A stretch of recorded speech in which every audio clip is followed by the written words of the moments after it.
les amis, nous sommes aujourd'hui le 11 juin 2023 et aujourd'hui nous allons parler du Saint-Sacrement. Nous allons parler de l'Eucharistie. Nous allons parler de ce pain de vie qu'est Jésus.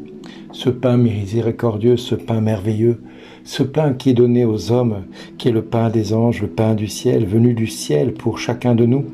Ce pain du ciel qui est notre héritage à chacun de nous et que nous avons toute la grâce de pouvoir recevoir chaque dimanche en allant à la messe.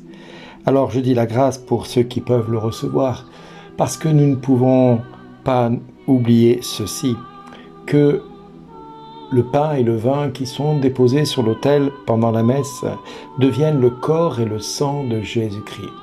Parce que Jésus nous dit « Celui qui mange ma chair et boit mon sang a la vie éternelle, et moi je le ressusciterai au dernier jour. » En effet, ma chair est la vraie nourriture et mon sang est la vraie boisson.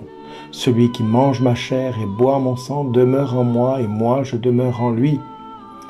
Voilà ce qui peut faire taire beaucoup d'a priori sur l'Eucharistie. Parce que nous entendons toutes sortes de choses. Nous allons prendre un petit morceau d'hostie, nous allons prendre un petit morceau de pain et nous estimons que cela suffit amplement de penser que c'est cela, la confession des croyants. Eh bien non, ce n'est pas simplement un morceau d'hostie ni un morceau de pain, c'est la chair et le sang du Christ que nous recevons chaque dimanche à l'Eucharistie.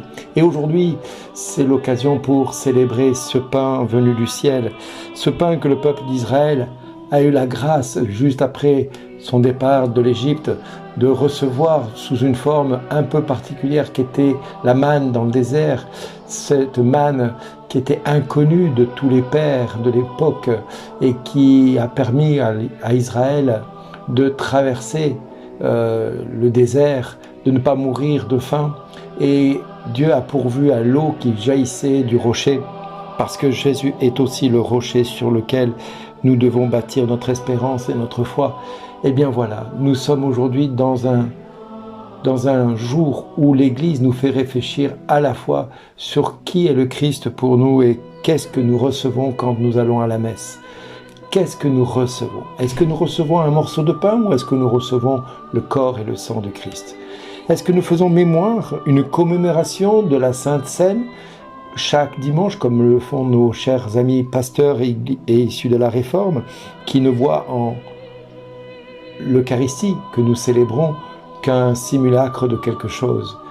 Je suis désolé de les décevoir, mais pour moi qui suis catholique, le corps du Christ et le sang du Christ est une merveille des merveilles. C'est la plus grande que Dieu nous ait donné de recevoir. Pour preuve, je suis quelqu'un qui ne supporte pas l'alcool, qui ne boit pas un gramme d'alcool. Tous ceux qui me connaissent vous le diront, je ne bois jamais d'alcool, jamais d'alcool. Et je ne supporte pas l'alcool au point d'en être malade si dans un plat, on ne me dit pas qu'il y a de l'alcool. Alors quand il est cuit comme une daube, ça peut passer. Mais quand il est flambé ou quand il est simplement imprégné sur un gâteau comme sur un vacherin, eh bien, si j'ai le malheur de goûter ce gâteau ou ce vacherin, eh bien, je vais me retrouver malade et je vais rendre tripes et boyeux pour ne dire que cela.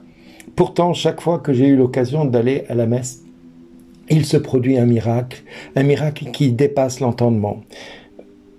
Un ami prêtre, pensant que c'était psychosomatique et psychologique de ma part, a voulu m'aider un jour et alors que je suis arrivé en retard à la messe, celui-ci m'a dit « Bernard, je t'ai laissé la communion sur les 2 espèces à l'autel. » Et moi, de mon côté, je me suis allé prier, j'ai reçu le corps du Christ, et puis au moment de communier au sang du Christ, impossible de boire le sang du Christ qui était dans le calice. J'ai recraché à 2 reprises le sang du Christ et j'ai essayé une 3e fois et la 3e fois c'était pareil. Je n'ai pas pu boire le sang du Christ. Alors je suis allé penaud avec mon calice dans les mains voir mon ami prêtre Paul et puis je lui ai dit « Paul, je suis désolé, mais voilà, le sang du Christ ne passe pas, j'arrive pas à le boire. » Et là, ni une ni deux, lui tombe sur la chaise qui est derrière lui, s'assoit sur la chaise, il dit « Alors ça, c'est incroyable, ça c'est vraiment fou. » Je dis « Qu'est-ce qui se passe ?» Et il se tourne et il ouvre la porte du placard qui était derrière lui et il sort un calice, il me dit « Là, dans ce calice, il y a le sang du Christ que j'ai consacré tout à l'heure à la messe. Ce que tu as dans les mains, c'est du vin non consacré.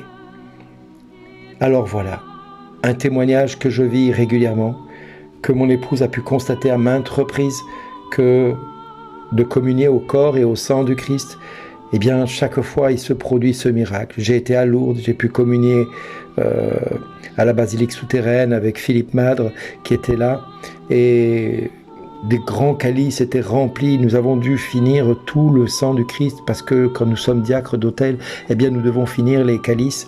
Mais là, ce jour-là, il restait 2 calices et demi pleins. Et ben là, pareillement, il a bu un calice, j'en ai bu un autre, et la moitié de l'autre, nous le sommes partagés. Et qu'est-ce qui s'est passé? Ben rien du tout, je n'ai pas été malade. Et en arrivant dans la sacristie, je dis à mon ami Philippe Mad, je lui dis, écoute, je suis désolé de te dire ceci, mais je suis allergique à la colle. Et lui, d'un seul coup, me dit, Bernard, ça va, comment tu vas? Je suis désolé, je ne le savais pas. Je dis, ben écoute, je vais bien, je suis même surpris de ne pas avoir d'effet d'ivresse, ni de quoi que ce soit, ni de mal-être, d'avoir reçu le sang du Christ. Eh bien, un miracle qui se passe régulièrement. Mes enfants m'ont dit à maintes reprises quand je communiais au sang du Christ que j'avais une haleine d'alcool juste après avoir communié au sang du Christ, alors que pour moi c'est un liquide banal qui ne ressemble pas à de l'alcool, qui ne ressemble pas du tout à ce que je pourrais boire à d'autres occasions. Si je vous donne ce témoignage, c'est pour vous montrer que quand nous allons à l'Eucharistie, il se passe un miracle. Et nous n'allons pas simplement recevoir un bout de pain pour se donner bonne conscience. Nous allons recevoir Jésus qui se donne. Parce qu'il dit, celui qui mange ma chair et boit mon sang vivra éternellement. Et c'est ça que Dieu veut nous accorder. C'est ça que Jésus veut donner à chaque être humain, la vie éternelle. Alors, mon frère, ma sœur, tu as peut-être du mal à croire à la présence réelle de Jésus sur cette hostie et sur ce vin qui est donné. Eh bien, moi, je t'invite à confesser ton peu de foi et à dire à Dieu, augmente en moi cette foi, que tu es bien présent dans cette hostie, bien présent dans cette Eucharistie qui est célébrée par notre frère prêtre.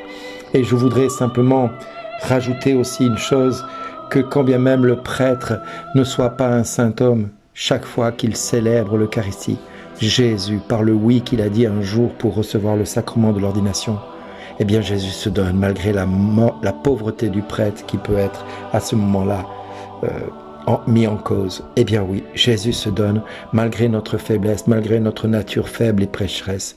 Nous avons, nous aujourd'hui, la grâce de pouvoir recevoir le corps du Christ. Alors recevons-le avec humilité, tendresse et amour, reconnaissance et surtout adoration. Parce que Jésus se donne aux plus petits de les siens. Et c'est à nous qu'il a fait ce choix de se livrer entre nos mains. Alors ce pain de vie, ce pain éternel, ce pain des anges descendu du ciel est venu pour nous rejoindre. Comme le dit ce merveilleux cantique de la séquence, rendons grâce à Dieu, rendons grâce à Dieu, rendons grâce à Dieu. Merci d'exister.